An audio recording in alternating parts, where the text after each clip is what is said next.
Hello, this is Duane, the Great Writer, and this is episode 2 of the Real Wake Up Now.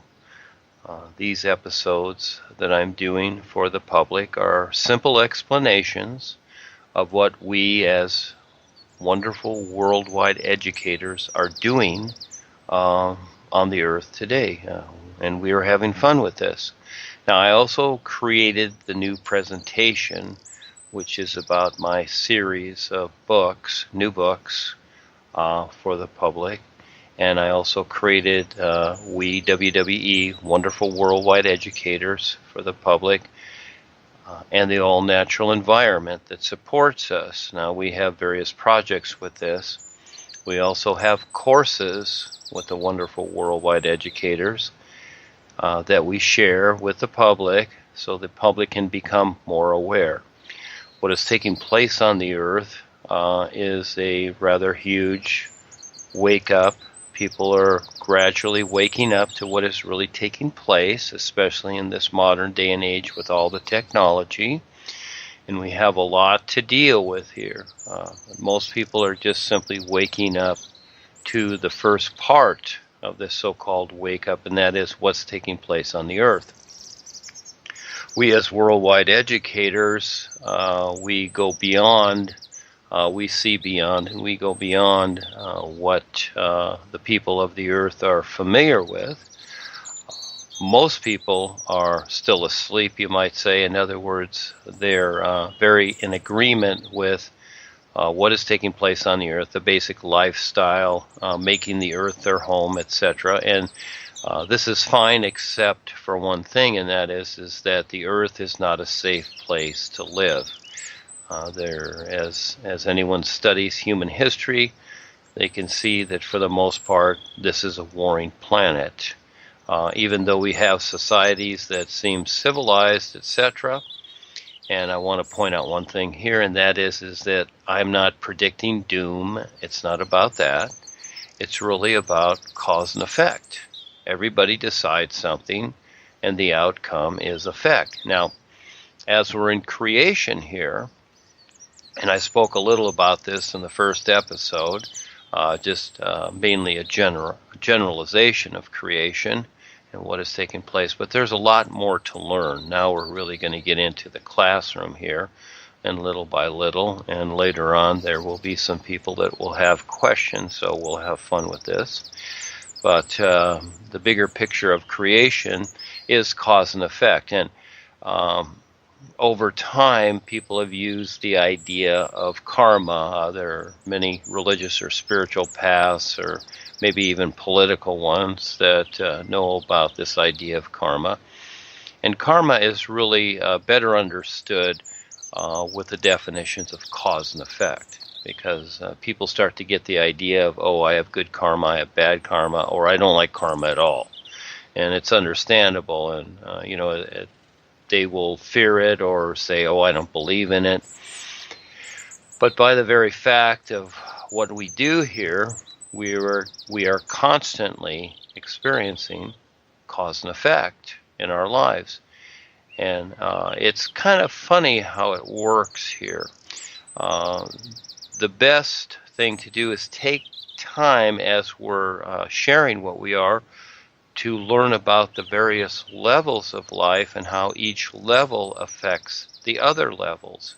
And so right now we're going to start off with creation, and there are actually 6 basic levels, and within those levels there are many more levels and planes and states of consciousness, etc. And I'll explain that a little more too. But there are 6 basic ones, and anyone can better understand cause and effect as they understand these various levels. Because when we're down here in the physical realm, which is rock bottom, you might say, because we have a lot of rocks here.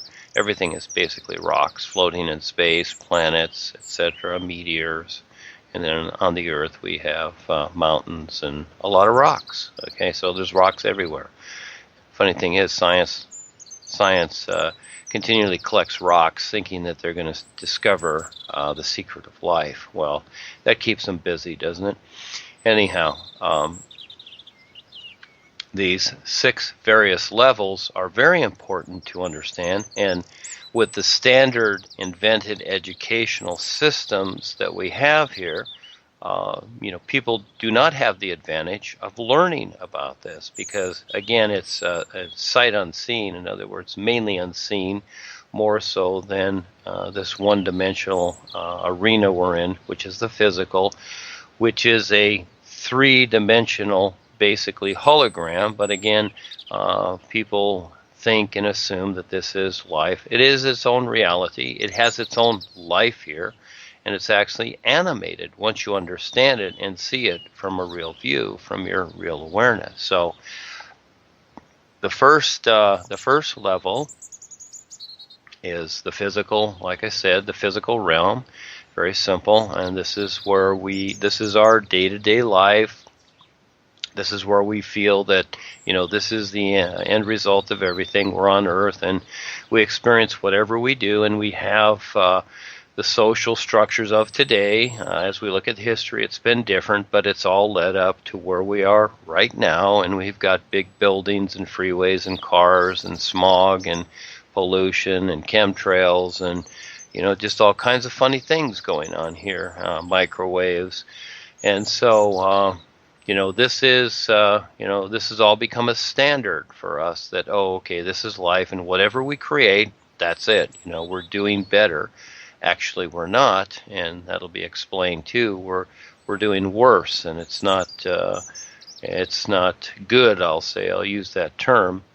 But again, it's about cause and effect, and you want to understand this very, very well because it's very important, and not just what you're thinking things should be, and what you're told from the authorities, etc.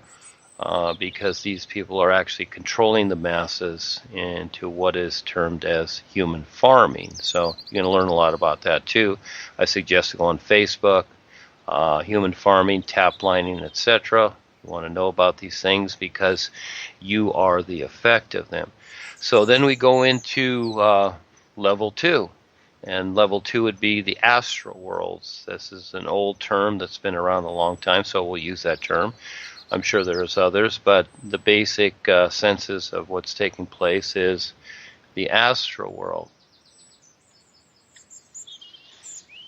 With that, you have a body on this world. Again, most people don't realize, or they haven't been, educated to the point to where, hey, guess what?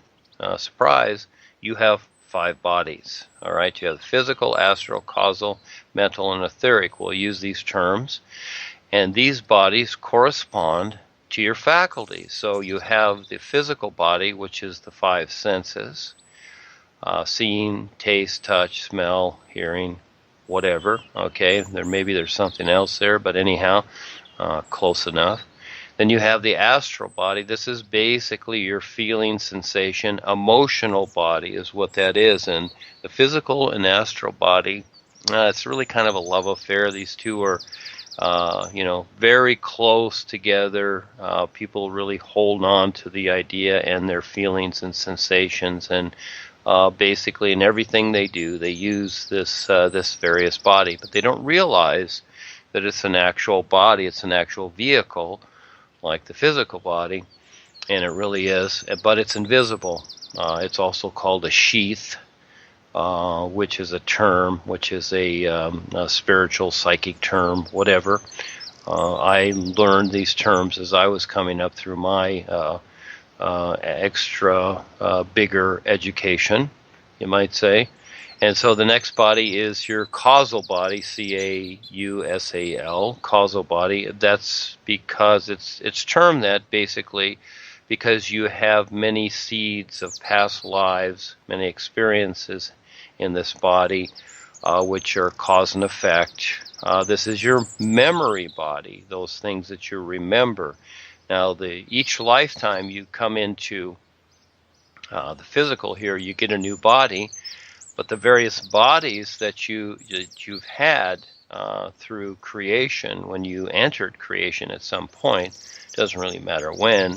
I'm sure there was no calendar then. You just simply entered and things started to take place. You carry all that memory with you. Now, it's not all in the memory body, but there's a lot of it there because, again, it's like a computer. It has its own capacity, and it has its own relationship with the experiences that you have. So it can't handle everything, but it can handle some things. And again, your past lives, a lot of your past lives are stored in the Akashic records in this level. And then from there we go to the mental worlds, which is your mind body. This is your mind, this rational part, this intellectual part of yourself, this vehicle itself. This is the faculty that you use when you say, oh, I think it's this or I think it's that. Actually, your mind is like a computer. All the bodies are actually like computers. They have various functions, is what they do. Just like you'd have different vehicles like a bicycle, a car, a truck, an airplane. These are various vehicles, and these bodies are the same, and they correspond to these different levels, just like you have this physical body in this physical realm. And you can do whatever you can do to an extent, and then there's many things you cannot do. And so it is too with these other bodies.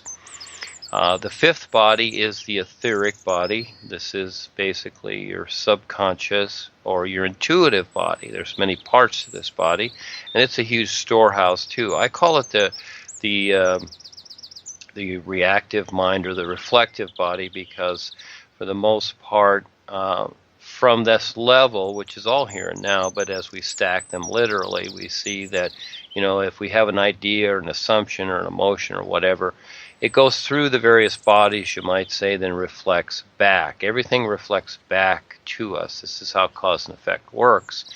And this is how this body works. And also the intuitive part of it, the higher nature of it, is the closest to identifying the real you. Now we have a deep dark border, which is like an encasement, like an eggshell around creation and all these various levels. Now these levels aren't really stacked, but they just, they're in their own particular area. You might say it's kind of like when we look on the earth, we have all the different continents and, they're here and there all over the world. Well, as you go into these different levels, they become planes. The old idea and expression of these things is it's the astral plane, it's the causal plane, it's plane. Simply that was used because they're not round here like in the physical. In the physical, we're in the lowest position, so the worlds here are round. As you go into the astral, causal, mental, etheric, these are planes. It's not the same. Okay, it's not. It's like kind of like being in the sky. And that is, it seems like an endlessness, and they're more so than the physical itself. So they're not as limited. Actually, when you're in there, many people who do astral projection and things like this in the astral realm, and you can project the other bodies too, because they're all tied to like a silver cord. You can actually fly and do different things, and things move by thought in there is what they do. It becomes so. And actually, we're using these faculties while we're here, and then eventually in some particular way, it just depends upon how the individual follows through or decides that these thoughts turn into ideas, and eventually they solidify into the physical in some way, but not all do. It just depends upon how things are interpreted and brought through from these other levels. So we're at the top of the etheric. We have the intuition, and as we move a little further, we enter what is called the deep dark border. Now, for most people, they would assume or think or decide that this is the end of life, which it's really not. It is simply a border between creation itself and what is known as what I call the real universes. And then we get into the seventh level. And when you're on the seventh level, you are a free being of real light, which already exists. It's simply a recognition. It's not the same procedure as we experience here, you might say. It's an isness. And then from there, beyond the seventh into, if you want to call it the eighth and whatever, on up into the true reality, which I call the all-is, ALLIS. This is what it decides it is, as a term for those of us that start off in the literal senses.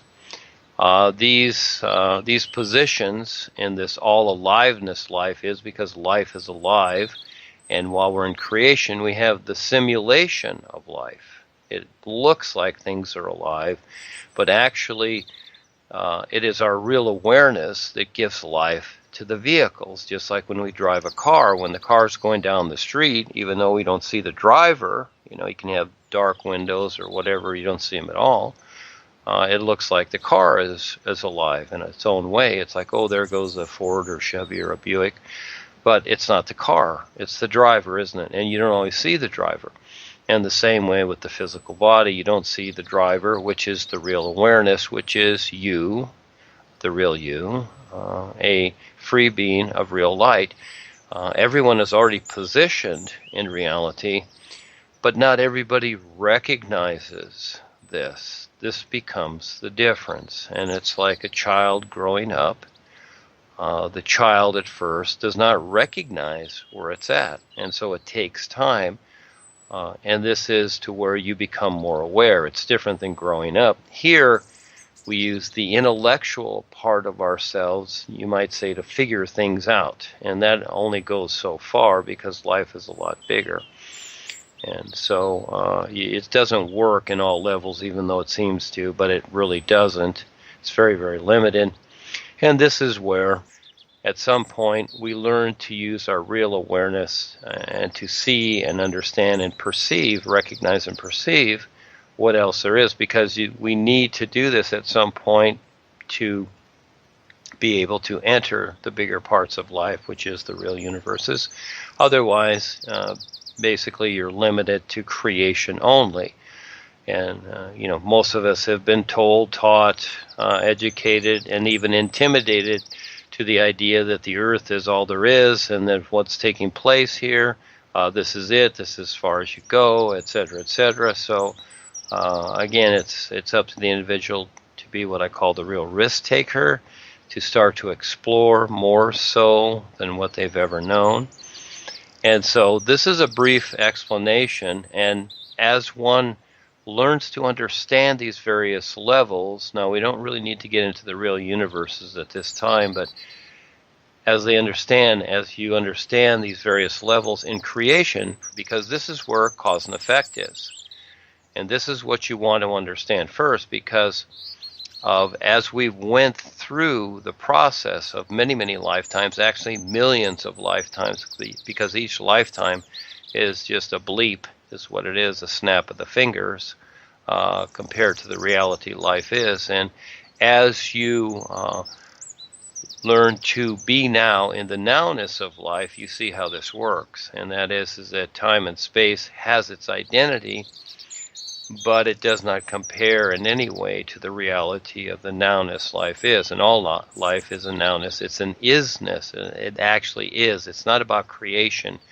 Creation was decided in life for us to go through this process, because we need this process to go through.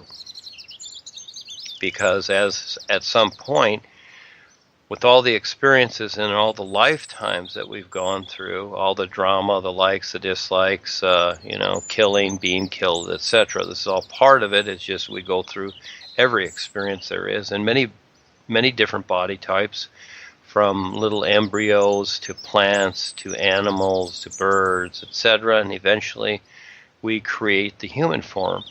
And it's not that someone's creating us. We created this body the best we can for the situations that we're going to be in. So we pick out accordingly, and it's not from the personal side, it's from our real awareness that the personal side is not even aware of. And so sometimes the bodies come out okay, sometimes they come out great, sometimes they don't come out very good at all. And that is because of past cause and effect karma that we have to deal with. So it's kind of like a person that, they're given a hunk of clay. Some people are given a bigger hunk. They can do more with it. Some given a little hunk. Just depends upon what they've done in past lives and how they've decided to formulate things.